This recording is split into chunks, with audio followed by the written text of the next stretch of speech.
Hi and welcome to Acoustic Appraisal. Today I have the Wharfedale Diamond 9.1s.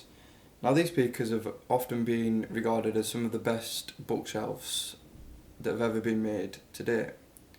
And this can be sort of backed up by their 5-star review from What Hi-Fi and various other reviews from different other websites. So these speakers can be bought brand new from Superfi for $99.95 or from Amazon for $94.95.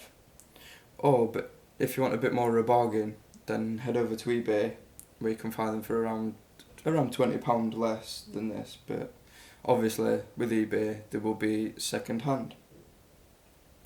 So these particular 9.1s are rated at 100 watt with an impedance of 6 ohms.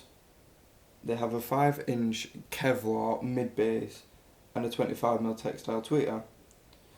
So this means that these speakers could be difficult to power from a small hi-fi or amplifier. So that means you might need to spend a little bit more money on getting something with a bit more power per channel. So this is probably something like a bigger amplifier or an AV receiver. Right, so up next I'll be talking through the Wharfedale 9.1's design and its features.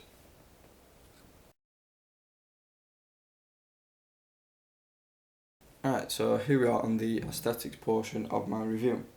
I'd like to start off by saying that the 9.1s are available in either maple, beech or black. Now, all these finishes look equally good, but I just prefer the black as it sort of suits my taste and the rest of my setup. So with the grills on, the speakers look sort of everyday and average, but that's come to be sort of expected at speakers costing under £100. So take the grills off and it's a different story. So the first thing you'll probably notice is the real standout feature of these speakers is the Kevlar mid-bass, which I think looks fantastic, and it is probably the best feature on these speakers. So if you pair that with the sort of textile tweeter and the twin firing ports, and I think you've got one quite nice looking speaker.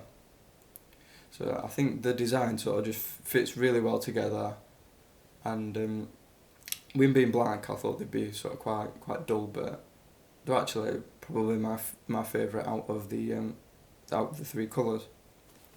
So turning these to the side slightly, you can see that unlike speakers at this price range, they have a really nice curved profile, which again sort of adds to the appeal of these speakers.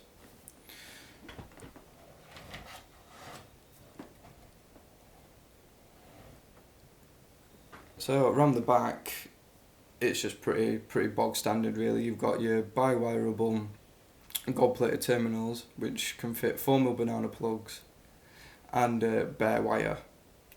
And then just above that you have two screw threads which can be used for wall mounting.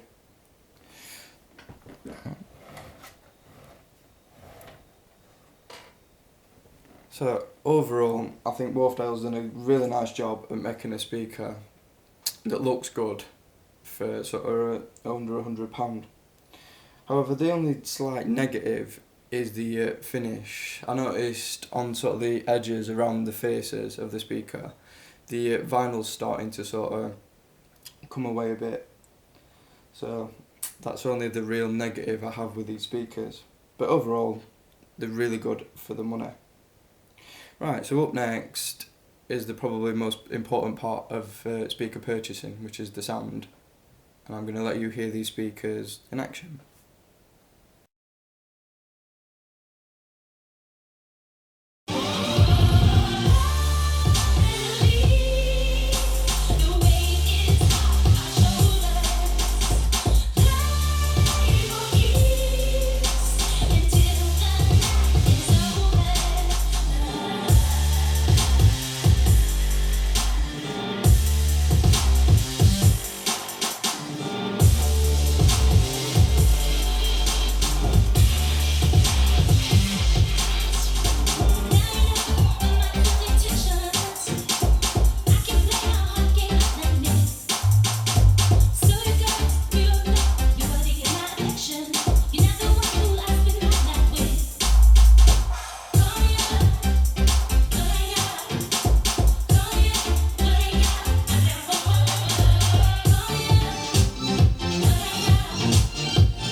So you've just heard the 9.1s in action.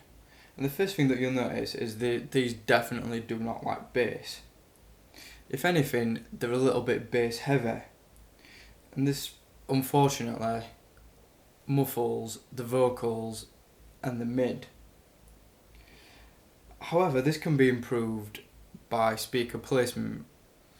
And what I've found is that if you leave between 15 and 20 centimetres away from the rear wall, then the bass levels seem to reduce enough to let the vocals and the mids become more prominent. But overall, I mean, the vocals aren't bad. I mean, they definitely could be improved, but for the money, you can't really complain. These 9.1s can definitely cut it up front as your main speakers in probably a 2.1 sort of setup. However, if you did have a cinema surround sound, then I would suggest a pair of floor standers up front with these at the rear. But like I said, if you just want them as a 2.1, then these speakers can definitely cut it. Well, overall, Wharfedale have done a really good job at making these speakers. They're very good to look at, they're very good sound, and for under £100 they're an absolute bargain. However, if you can spend maybe an extra £20-30, then you can definitely get a lot better.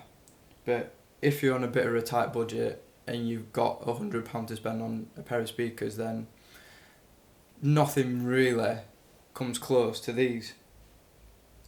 Right, thank you for watching my review, and I'll see you next time.